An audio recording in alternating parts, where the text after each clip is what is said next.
Saudações aos entusiastas do esporte a motor, você está no quadro Corrida a Corrida do GP Total. Estamos revisitando a maravilhosa temporada de 1986 e chegamos a mais um clássico dessa temporada, a ocorrida 40 anos atrás, Grande Prêmio dos Estados Unidos em Detroit. Era aquele pequeno turnê que se fazia na América do Norte. As equipes saíram de Montreal de caminhão e chegaram à capital do automóvel para mais uma corrida memorável dessa temporada. E claro, para a gente oferecer todos os detalhes aqui, faço mais uma vez a dobradinha com o meu amigão Márcio Madeira. Chegando de caminhão em Detroit, a capital do automóvel, a gente teve mais uma corrida para ficar na memória, não só pelos acontecimentos da corrida, como até o pós-bandeirada. A gente vai detalhar tudo. Boa noite, amigão. Saudações, Lucas, amigos de casa. Detroit tem bastante coisa para a gente falar aí, né? Uma corrida para a história, sobretudo para o Brasil aqui, uma corrida muito emblemática, que na verdade começa de certa forma no ano anterior, né? Se a gente parar para pensar, não deixa de ser curioso, quando a gente analisa as 161 corridas do Ayrton na Fórmula 1, a que ele foi mais dominante em termos de desempenho, curiosamente não foi na McLaren, não foi no período triunfante dele, dos títulos mundiais, mas foi Detroit 85, com a Lotus. Naquele fim de semana, ele estava muito mais rápido que todo mundo. Uma pista de rua com um chassi que ainda era um dos melhores, e ele se embananou com a própria velocidade. Assim, um Ayrton imaturo ainda, que tinha total condição de ter vencido, deveria ter vencido aquela corrida, fez a melhor volta com o segundo e 7, se não estou enganado, de vantagem. Ele teve um problema de escolher mal os pneus e também o freio que acabou antes do fim da prova, um desentendimento com a equipe, acabou fazendo uma troca de pneus desnecessária, enfim, se atrasou e veio passando todo mundo, mas acabou ficando sem freios, a pista também estava se desfazendo, né? Em resumo, eu dei muita coisa para falar, não vou voltar muito no tempo, mas o fato é que ele saiu de Detroit em 85, 100 pontos numa corrida que ele deveria ter vencido. Então, quando ele volta para Detroit em 86, qualquer resultado que não fosse uma vitória seria um mau resultado para ele, porque ele tinha pela frente as pistas europeias do verão europeu, onde certamente a Lotus não teria força para brigar de igual para igual com Williams e McLaren. Então, estrategicamente para Ayrton, Detroit tinha que vencer. Não tinha jeito, ele tinha que vencer aquela prova. Acontece, Lucas, que a concorrência se fortaleceu muito de 85 para 86. Muitos carros a Williams, sobretudo, ficou muito mais forte. E Mansell vinha de 2 vitórias, e a gente sabe muito bem Mansell, o quanto ele é suscetível Mansell parece latino, né? Ele é muito emotivo, muito, né? Ele desanima, e também quando está empolgado, né? E ele estava muito aceso depois de 2 vitórias consecutivas em Detroit. E foi surpreendente isso, porque os carros, claro, com muito wheel spin, né? Muito distracionando muita potência, e a pista suja. Na sexta-feira, a Williams, a maior parte das equipes de ponta optaram por botar pneu traseiro de corrida e pneu dianteiro de classificação, porque eles podiam dar 2 voltas pelo menos. E o Ayrton, aquela coisa de confiar muito de que chega ao limite muito rápido, ele optou por botar os 4 de classificação. Só que ele não estava com o carro bem ajustado na sexta-feira, o carro estava muito duro ainda, não estava satisfeito. E aí o Mansell faz uma volta muito forte, né, e fica 8 décimos, se não me engano, na frente do Ayrton e 2 segundos à frente do Piquet. Piquet, claro, não gostava da pista, apesar de andar bem lá, tinha vencido lá em 84, podia ter vencido em 83, mas não era... Nelson gostava de autódromo, né, gostava de pista acerto e tudo mais, uma pista de rua nunca foi a praia dele. E o Mansell estava muito aceso, e fez essa volta muito forte na sexta-feira, e todo mundo falou, bom, o Ayrton meio que... de repente ele não vai conseguir vencer essa corrida que é tão importante para ele. Veio o sábado, e o Ayrton, de novo, com os 4 pneus de classificação, contra a estratégia mantida de botar pneu de corrida atrás e pneu de classificação na frente. O Ayrton acerta uma volta incrível lá, em 38.3. O Mansell tinha feito 38.8, se eu não me engano. O Ayrton faz uma volta incrível em 38.3. E é importante a gente ver que essa volta é quase 4 segundos mais rápida do que a pole do ano anterior. Quase 4 segundos. E a pole do ano anterior, o Ayrton já tinha enfiado 1 segundo e 2 no próprio Mansell. Então, quer dizer, é impressionante, né? É a coisa mais linda esse carro, e, enfim, essa pista, essa época, né? Mas enfim, o Ayrton ele baixou quase 4 segundos, Lucas, no tempo de volta, e no ano anterior ele já tinha enfiado 1 segundo e 2 no Mansell na classificação. Então, a volta dele de 85 já era uma volta excepcional e ele baixou quase 4 segundos esse ano. E aí o Mansell até tentou mais uma vez, mas o Prost cometeu um erro pouco característico e acabou, enfim, ficando atravessado ali na altura da chicane, pouco depois da chicane. Então o Mansell nem pôde dar a última tentativa dele, por mais difícil que fosse baixar esse tempo do Ayrton aí. Mas então o Ayrton acabou ficando com a pole. E aí, eu vou parar aqui, eu vou te passar, mas uma coisa muito curiosa, porque o GP de Detroit ele coincide com as quartas de final da Copa do Mundo de 86. E no sábado, o Ayrton faz a pole, essa pole magnífica, e aí, teoricamente, ele teria que ir para a coletiva de imprensa. Mas ele queria muito ver o Brasil e França, que estava rolando ali. Então ele vai para o hotel, ele grava uma fita com algumas declarações, algumas coisas, e uma assessora de imprensa leva essa fita para os jornalistas que ficaram pistola com ele, porque ele não foi para a coletiva, ele mandou uma fita gravada com algumas declarações e foi para o hotel para ver o segundo tempo da partida do Brasil e França. O Brasil tinha feito o primeiro gol com o Careca, né, depois acaba tomando um empate, se não me engano, com o Platini, e aí vai para os pênaltis e acaba sendo desclassificado nos pênaltis, né? E aí o Ayrton nem volta para a pista, porque a equipe era Lotus Renault, né, tinha muito francês ali na equipe, ele nem volta para a garagem, fica no hotel no sábado, só vai ser visto de novo no domingo de manhã, para o Armap.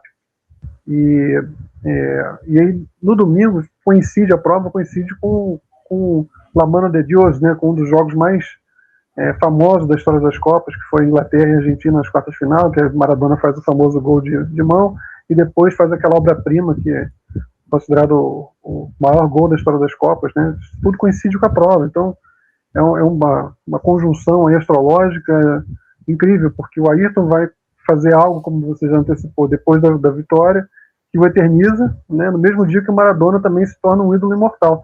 Os dois se tornam imortais ali no intervalo de minutos, né? E não tão distantes um do outro. O Ayrton nos Estados Unidos, o Maradona no México. E inclusive por isso essa prova acaba não sendo transmitida no Brasil na íntegra, passa um resumo dela e o grande ato do Ayrton vai sendo conhecido depois com o tempo, mas no momento em que acontece ali o Brasil não estava acompanhando, né? La Mano de Dios, o Diego de la Gente, né? O dia que ele se eterniza aí,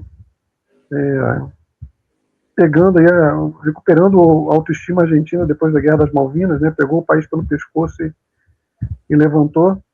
E o Ayrton fez coisa parecida, embora não diante do mesmo contexto histórico desse trauma que foi a Malvinas, né? Mas faz coisa parecida. Você quer comentar alguma coisa ou eu parto para a corrida aqui?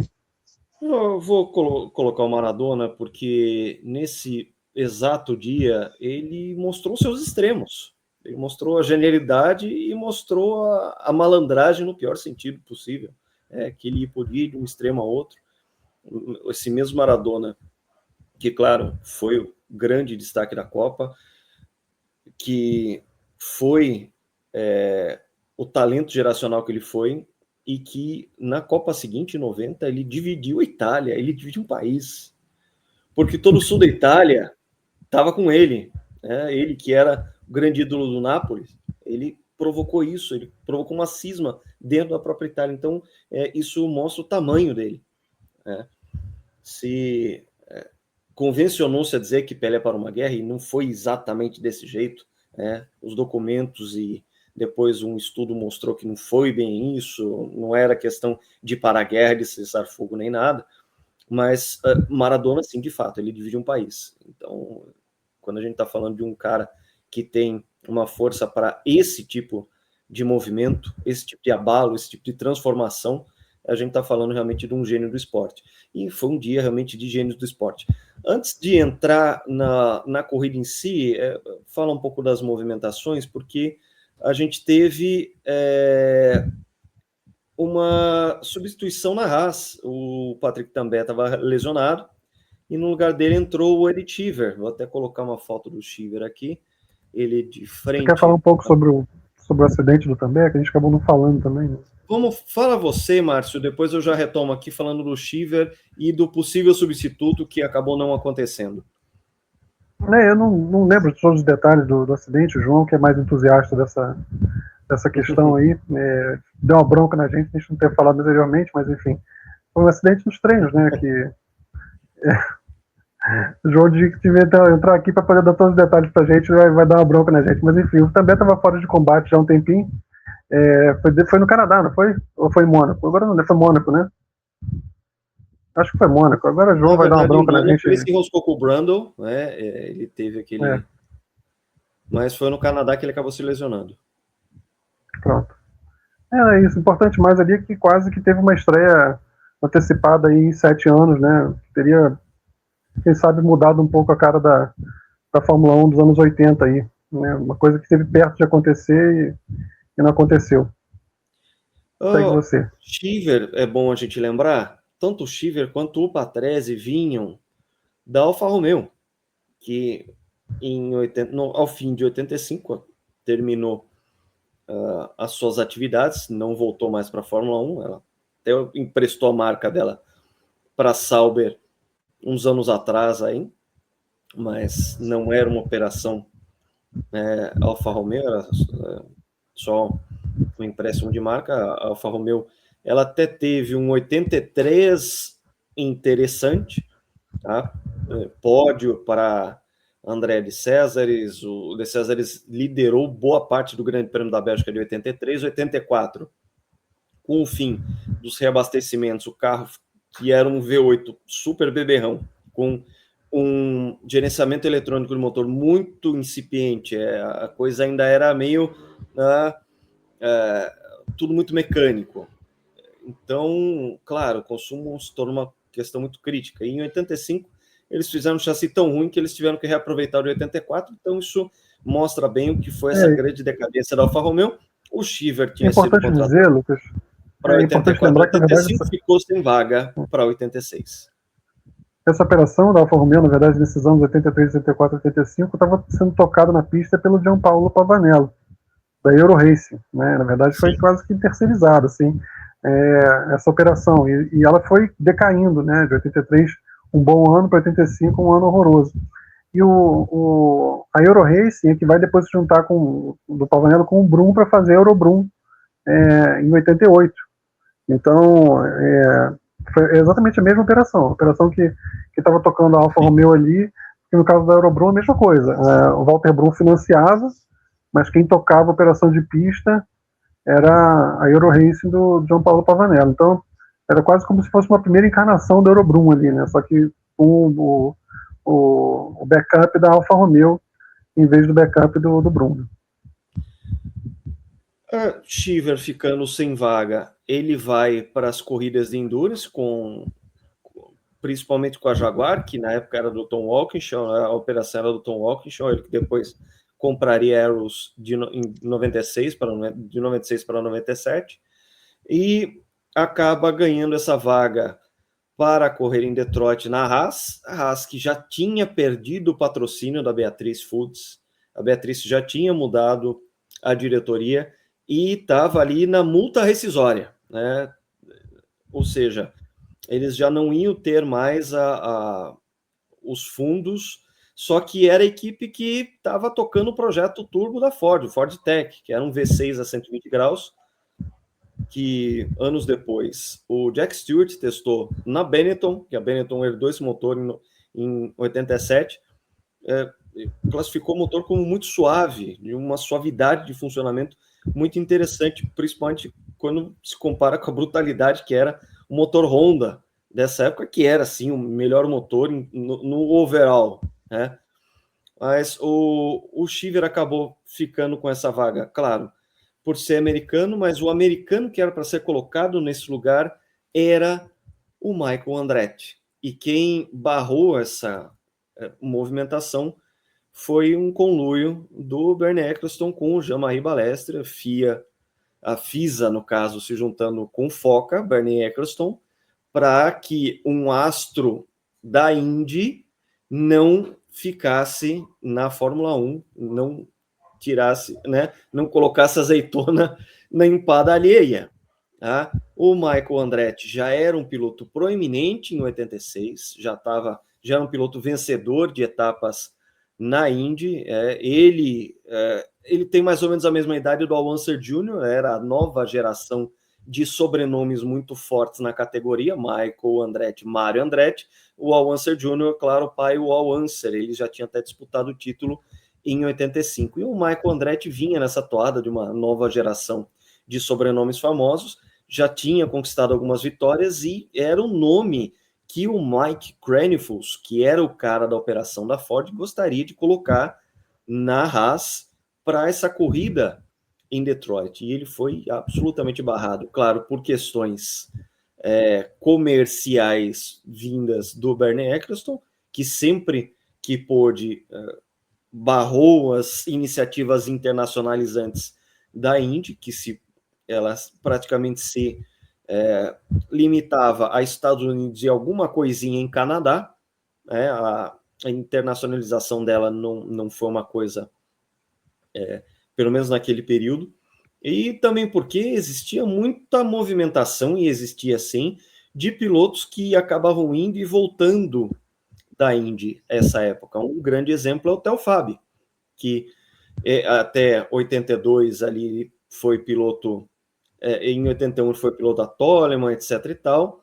Em 83 ele faz uma temporada muito boa na Indy, ganha corridas, é o rookie do ano e é vice-campeão em 83, ele só perdeu para o Anser Pai, e volta em 84 para aquela segunda vaga da Brabham, que todo mundo falou que o Piquet vetou. Não foi nada disso. O Bernie Eccleston jamais deixaria um poder de veto na mão do Piquet, o Bernie Eccleston sendo quem era. Né? Se ele vetou o Michael Andretti numa equipe que nem era dele, imagina só o poder que ele tinha dentro da própria Brabham, que era a operação dele mesmo. Né? Então a gente tinha uma situação em que o Theo Fabi foi um desses exemplos, um dos vários exemplos de caras que esteve na Fórmula 1, foi para a Indy, voltou mais forte e acabou voltando para a Fórmula 1. Lembrando que ele era titular do carro 19 da Benetton, estava muito bem. É uma equipe que estava surgindo naquele instante como nome, a estrutura vinha da Toleman, o carro casou muito bem, né? O carro projetado pelo Rory Byrne casou muito bem com o motor BMW, e eles estavam fazendo uma boa temporada. A gente vai ver mais sucessos da Benetton mais para frente. Claro que não era o melhor carro para circuito de rua, o turbo lag do motor BMW ainda era maior que dos motores biturbo, isso aí a gente já até explicou aqui em capítulos anteriores, mas mesmo assim era um chassi muito competente, era um chassi muito alto, porque o motor era alto, mas um chassi muito bom, e muitas vezes casava bem em algumas pistas o pneu Pirelli, tanto para a Benetton quanto para a Ligier, que aí as duas eram calçadas com os pneus italianos e muitas vezes conseguiam bons desempenhos. A gente vai falar muito da Ligier nesse episódio, porque afinal de contas eles andaram muito bem durante a corrida, já tinham feito uma boa qualificação, mas teve esse episódio do Michael Andretti. Vou até colocar aqui mais uma foto dele, a foto dele no carro que ele usava essa época, em 1986, o IndyCar dele, que era esse aí, que mais tarde seria um esquema de pintura do Bob Rahal, antes dele ir para aquele esquema Miller. Né? A Miller estava com a Penske, daí foi para a operação a qual o Bob Rahal era o piloto, né? Mas um Michael Andretti que já tinha assim nome e tal, e claro, ele só ia crescer mais adiante dentro do universo da Indy, até ele desembarcar em 93 e entender que a Indy era muito diferente da Fórmula 1 e vice-versa. Os resultados de Michael Andretti em 93 são todos conhecidos, e a gente sabe quais foram os pontos também que fizeram com que o Andretti não pudesse desenvolver. A questão dele estranhar demais o ambiente, a questão dele continuar morando nos Estados Unidos e ter que pegar avião o tempo inteiro para cruzar o Atlântico e atender não só as corridas, como os testes da McLaren também. Isso tudo dificultou a trajetória do Andretti. O auge da era eletrônica, que fez com que os carros fossem ainda mais diferentes do que eram os IndyCars da época, enfim, acabou sendo uma questão aí que talvez em 86, com os carros que se apresentavam na Fórmula 1, o IndyCar talvez não gerasse tanto estranhamento. A gente pega, por exemplo, pelo teste do Rick Mears, que ele fez na Brabham, né, em Riverside, em 1980, em que ele andou muito, muito bem. E eu que sou um grande fã do Rick Mears, eu falo que ele é um cara que, se aceitasse ter ido para a Brabham em 80, claro, primeiro, ele puxaria muito o Piquet. Piquet ia ter que amadurecer tão rápido quanto ele amadureceu, talvez até mais rápido, porque a gente vê um amadurecimento incrível do Nelson em 1980.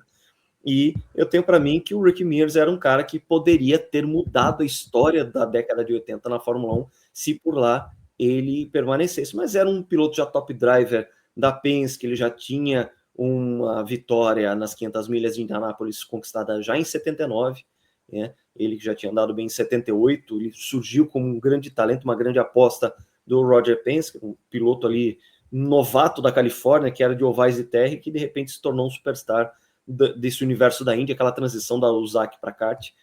Eu tenho certeza, ou Rick Mears, eu tenho certeza que era um cara que poderia abalar em muito essa década de 80, talvez até a foto da mureta do Estoril talvez fosse diferente, quem sabe. Vamos para a corrida, vamos lá. O Michael com certeza teria estranhado menos o carro de 86 do que estranhou no 93, né? Mas concordo contigo. Mas enfim, 85, a prova tinha sido definida por escolhas de pneu e de freio, né? Já falou sobre a transição dos freios, a massa não suspensa, como uma pista ondulada como Detroit, o carro copiava melhor se tivesse com freio de carbono, mas por outro lado era um freio que muitas vezes não durava até o fim, né?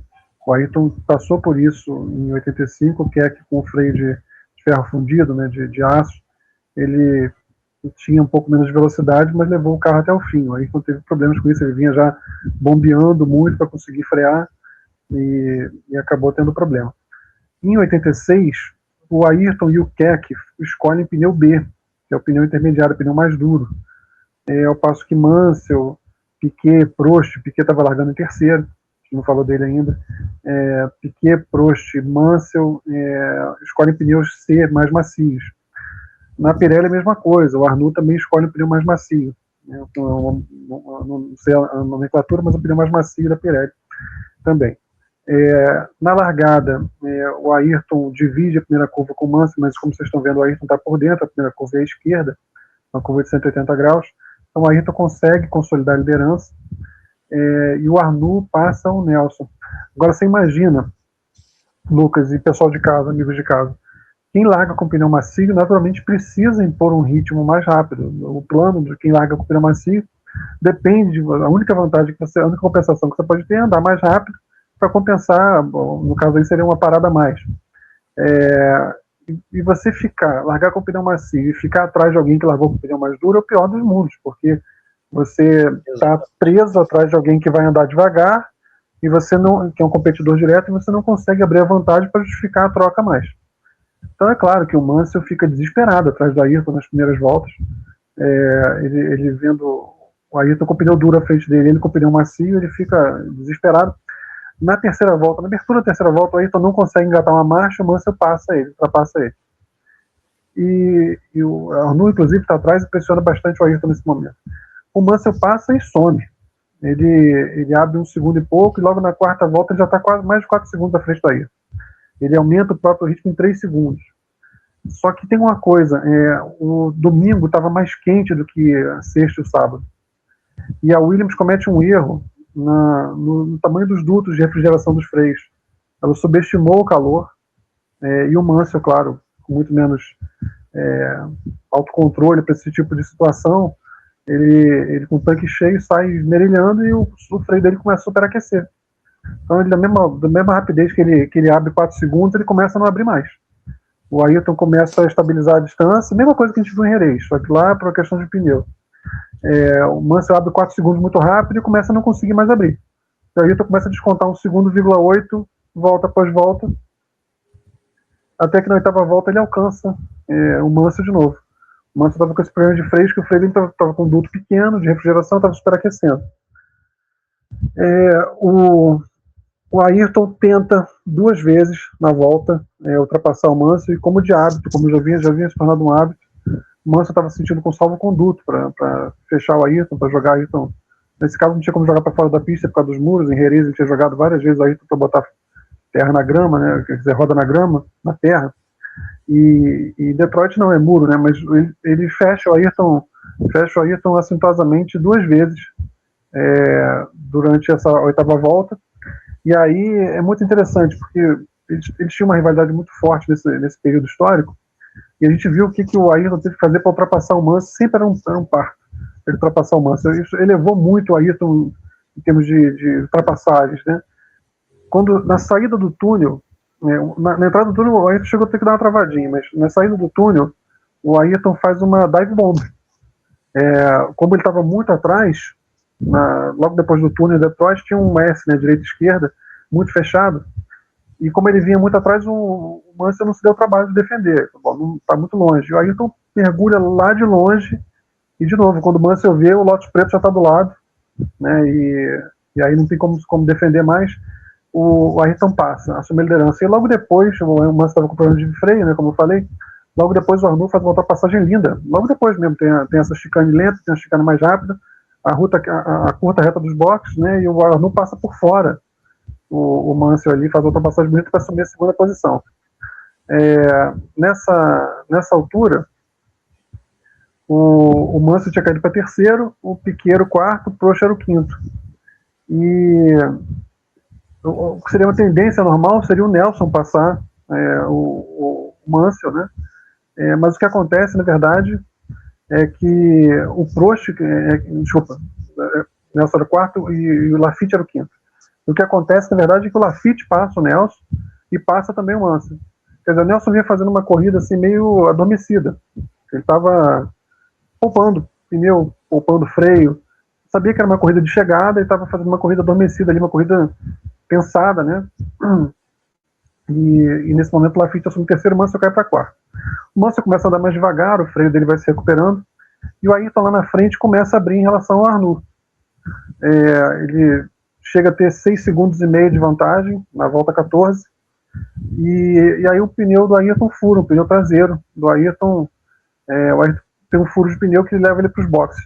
E é uma troca ruim. Você vê que ele estava 6,5 segundos à frente do Arnoux, e ele volta 14,5 atrás, desculpa, 19,5 atrás, ele volta 19,5 atrás, quer dizer, ele perde 26 segundos nessa operação, e volta em 8º.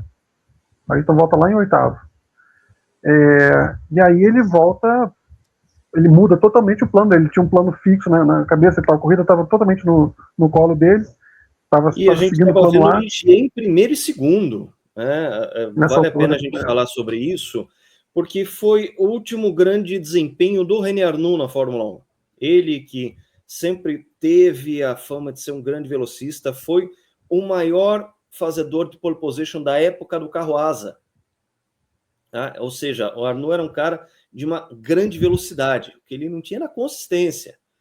Tinha alguns dias sim, em que ele brilhava a corrida inteira, e alguns dias não, de cometer erro, de não conseguir se achar em pista, de não conseguir tirar um desempenho, de não ter uma leitura de corrida, mas foi um cara de vitórias com a Renault, e depois vitórias com a Ferrari. Ele que disputou o título até o fim, matematicamente até o fim, em 1983. Ele que começou o ano meio mal. O Patrick Tambay era um piloto melhor na Ferrari naquele começo de 83, aquela transição de carro asa para carro de fundo plano. O Arnoux ainda não tinha se encontrado com o carro, mas fez uma segunda metade muito interessante, muito competente, e conseguiu 3 vitórias naquele ano. Então, era um cara que sim, tinha velocidade, mas que, claro, já era bastante veterano. A gente estava falando aí de um cara próximo dos 40 anos de idade, que já tinha tido o seu prime na Fórmula 1.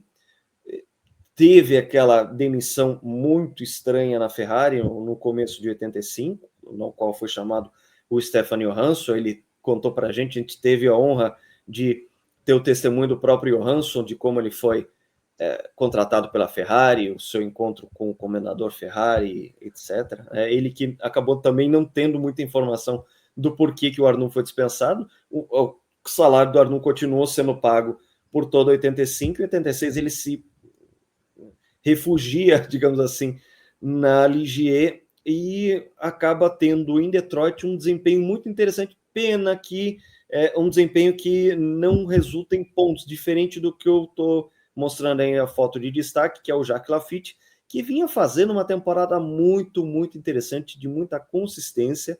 Ele já, nos seus 42 anos de idade, ele era até um pouquinho mais velho que o Arnoux, ele que já tinha estreado na Fórmula 1 ali de 74 para 75, ou seja, era um piloto já com uma grande milhagem, ele estava ali para estabelecer recorde, né? A gente vai falar bastante dele em Brands Hatch, mas ele estava fazendo uma temporada muito interessante, tinha já ido ao pódio no Grande Prêmio do Brasil, conseguindo sempre que possível o top 6. A Ligier era um ótimo carro nesse começo de 86, isso é bom colocar, e ela estava fazendo dobradinha nesse exato momento da corrida, quando o Ayrton teve o furo e teve que fazer esse pit stop, que foi demorado, e que acabaria bagunçando também, né? Acabaria dando outro andamento, outro destino para a corrida, envolvendo inclusive o Nelson, mas aí eu passo a bola para você.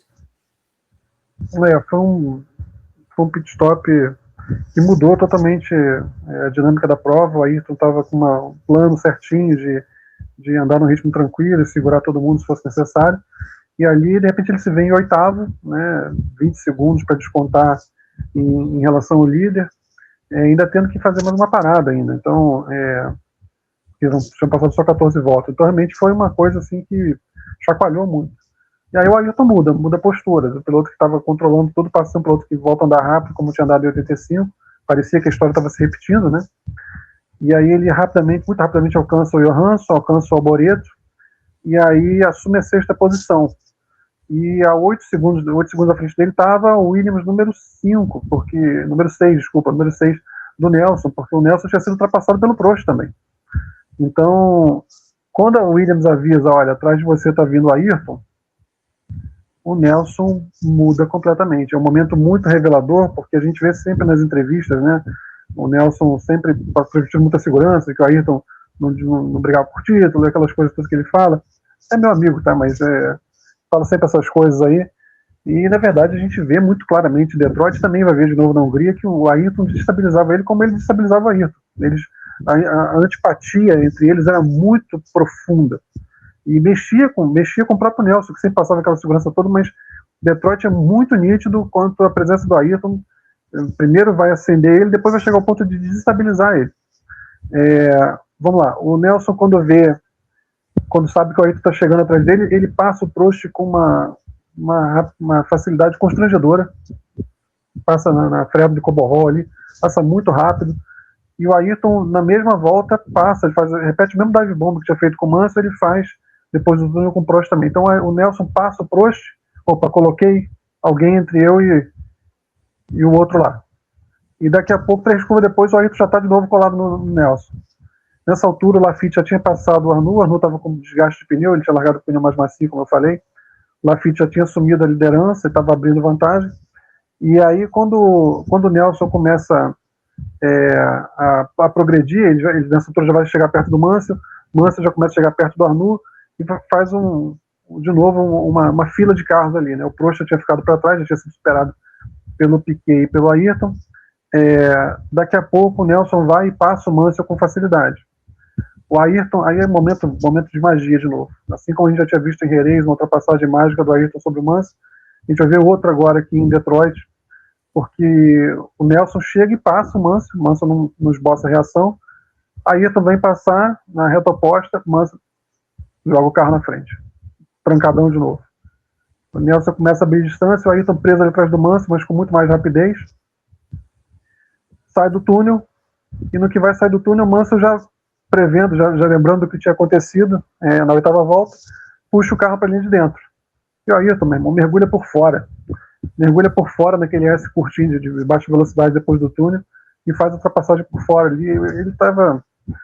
Ele era um piloto superior ao Mansell, né, em linhas gerais, acho que ninguém vai discutir isso. Então o Nigel ficava maluco com ele, porque o Nigel no dogfight era muito forte, e o Ayrton vinha se impondo a ele nessas disputas, né, disputas de muita, que tinham um aspecto pessoal muito forte. Era uma antipatia diferente, né, do que existia entre Nelson e Ayrton, mas o Mansell tinha realmente ele estava, como eu falei, numa situação de salvo-conduta. Ele fechava o Ayrton sem cerimônia nenhuma nessa altura da Fórmula 1. Tinha realmente um histórico de atritos ali. E essa ultrapassagem foi coisa linda. Mergulhou por fora, na primeira perna do S, já chegou, conseguiu fazer a frente e saiu. Então o Nelson fala, passei o Mansell, agora tá o Ayrton aqui de novo. E aí pela frente o Arnoux. E o Arnoux vai para os boxes. Então, se eu não estou errando as minhas contas aqui, em 4 voltas, o Nelson saiu de quinto para primeiro. Não, desculpa, quem vai para os boxes é isso mesmo. Não, porque eles alcançam depois o Lafitte. Perdão, o Arnoux vai para os boxes, isso. E aí eles alcançam o Lafitte muito rapidamente. O Nelson e o Ayrton alcançam o Lafitte e ultrapassam o Lafitte com facilidade também. Então, em 4 voltas, Nelson, que estava se dormindo na quinta posição, ele assume a liderança em 4 voltas, quando vê o Ayrton atrás dele. E aí, meu irmão, eles começam uma corrida muito forte entre os dois. Muito forte. Fuga. Nelson não queria. Ele chegou a falar, pelo menos em uma entrevista, que ele ficou muito orgulho de que o Ayrton nunca tinha passado ele em corrida, já falamos sobre isso. Então ele não queria de forma alguma. Ele aceitou ser ultrapassado por Prost, aceitou ser ultrapassado por Lafitte, aceitou ser ultrapassado por Arnoux, mas ele não aceitava ser ultrapassado pelo Ayrton em hipótese alguma. Em hipótese alguma. E ele começa a fugir, os dois começam a andar muito forte. E é um Nelson bonito de ver a pilotagem ali, porque mesmo com o tráfego, ele estava usando o tráfego para deixar o Ayrton para trás, assim, coisa que raríssimas vezes alguém conseguiu usar esse tipo de arma contra o Ayrton. E o Nelson estava ultrapassando, e se mantendo 3 segundos à frente. Só que aí ele vai para os boxes. Se eu não me engano, na 39ª volta. Ele vai para os boxes e aí a roda dianteira direita, a porca não soltou. O Nelson ficou parado 18 segundos nos boxes. Ele que estava adrenalina lá no alto, brigando com a Ayrton, se mantendo à frente, tudo para vencer a prova, né? Fica com essa roda dianteira direita que não sai, 18 segundos parado. A Lotus chama o Ayrton na volta seguinte e fala: ele ficou muito tempo aqui, vem, a gente faz uma troca rápida, você volta à frente. Dito e feito, o Ayrton para logo na volta seguinte, volta tendo cerca de 8 segundos à frente do Nelson, e aí o Nelson faz uma volta absurda em 41.2, absurda, um tempo superior à pole do ano anterior, uma rapidez incrível. O Ayrton na volta seguinte vira 41.9, a melhor volta do Ayrton na prova. Os dois estavam realmente no limite, como um desestabilizava o outro, né? Como um levava o outro ao limite. A gente vai ver isso de novo em outros momentos. E o Ayrton tentou, quer dizer, você vê que ele virou 41.9, forçou o máximo, mas o Nelson tinha virado 41.2. E aí na volta seguinte, o Nelson comete um erro, ele andando nesse ritmo alucinante, e, de novo, um daqueles eventos potencialmente decisivos do campeonato. De várias maneiras, porque ele vai cometer um erro ali na chicane de entrada antes da chicane rápida para entrar na reta dos boxes, logo depois da chicane lenta, ele bate e destrói o chassi dele ali ao lado do Rio.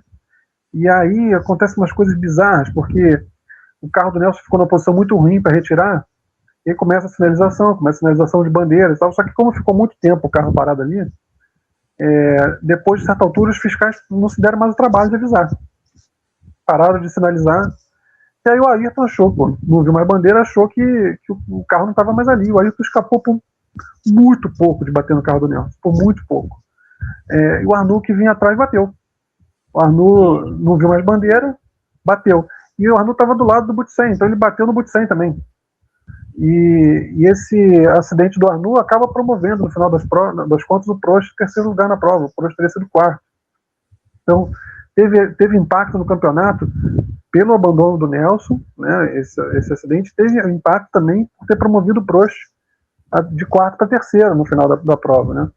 Então, assim, em essência, Ayrton vai vencer a prova, Lafitte alcança e passa o Prost para ser segundo, Prost em terceiro, e com esse acidente do Arnoux, também é interessante notar, Lucas, que o Patrese ele recebeu uma versão especial experimental do pneu Pirelli para essa corrida, que não precisou parar. Olha só, isso vai ser muito importante lá no México.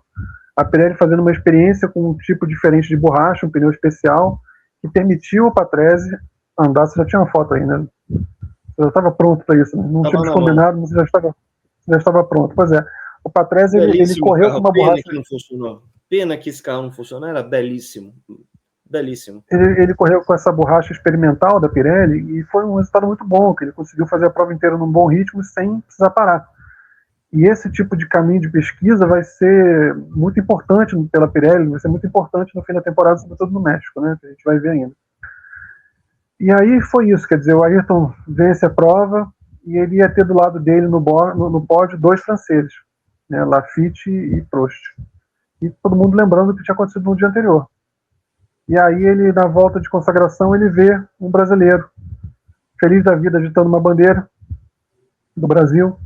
Ele para o carro, sinaliza para o fiscal pedindo a bandeira. Foi um ato, não foi pensado, não foi quem gosta de falar que foi marketing, tudo mais, foi uma coisa totalmente espontânea. Foi espontâneo. Foi totalmente espontâneo.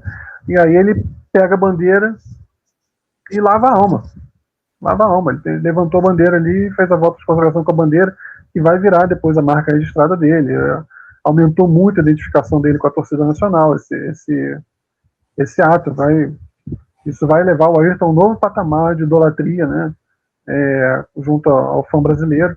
E como o Maradona fez no mesmo dia, com a Argentina, o Ayrton também vai fazer e se tornar de novo. Eu até escrevi uma coluna no nosso site, lá quem quiser ver, 2 imortais em 2 horas. Está lá esse texto, eu já escrevi há um bocado de tempo, justamente falando sobre isso, sobre como Ayrton e Maradona se tornaram imortais, escolheram o mesmo dia e praticamente a mesma hora para se tornarem aí imortais, né? São 2 atuações aí antológicas e uma corrida muito reveladora sobre o quanto ele e o Nelson já tinham antipatia muito forte um pelo outro, por mais que não fosse declarado, mas a forma como o Nelson acabou se desestabilizando para cometer um erro e bater, depois de fazer uma volta insanamente rápida, né? E a forma como o Nelson escalou o pelotão de quinto para primeiro em 4 voltas, como estava fugindo desesperadamente do Ayrton para não ser ultrapassado. A disputa entre eles teria sido magnífica, porque o Nelson começou a descontar a distância, né? Ele estava 8 segundos atrás, ele fez uma volta muito rápida. Então, se não acontece esse acidente, sabe Deus o que podia ter acontecido nessa prova. O Nelson estava com sangue nos olhos, estava pilotando mais ou menos como o Ayrton vai pilotar em Monza 87 também, depois que fica para trás, aquele erro lá, ultrapassando o Guinzani. O Ayrton volta sem pneu e andando que nem como se não houvesse amanhã, né? Foi a mesma coisa. Então, os dois realmente eles extraíam o melhor um do outro, mas também às vezes levavam a extremos, né? Levavam a cometer erros também. E é muito revelador essa prova de Detroit. É uma pena que não tenha passado, né, para o brasileiro, o torcedor brasileiro na época, mas hoje em dia é fácil de conseguir ver e vale muito a pena ver. Ainda mais tendo essas informações todas que a gente passou, acompanhar esse grande prêmio é muito especial. Fechamos o grande prêmio de Detroit. Pode formar, né, com Laffite e Prost. O Michele Boreto levou a Ferrari à 4ª colocação. Vez ou outra a Ferrari tinha esse encaixe de desempenho, né? O Johansson ele abandonou com problema elétrico. O Mansell, apesar dos problemas de freio, ainda fecha na 5ª colocação. E o Patrese, com essa configuração de pneu da Pirelli, fecha com o 6º lugar, conquista um pontinho para a Brabham. Então, o campeonato ficava mais uma vez com Senna na frente, 36 pontos. O Prost caía para a 2ª colocação, agora com 33. Mansell, com 2 pontinhos somados, vai para 29. E o Nelson continuava com os mesmos 19 pontos. Ele que, vamos levar em consideração, a gente está falando aqui de Detroit. Detroit é o round 6.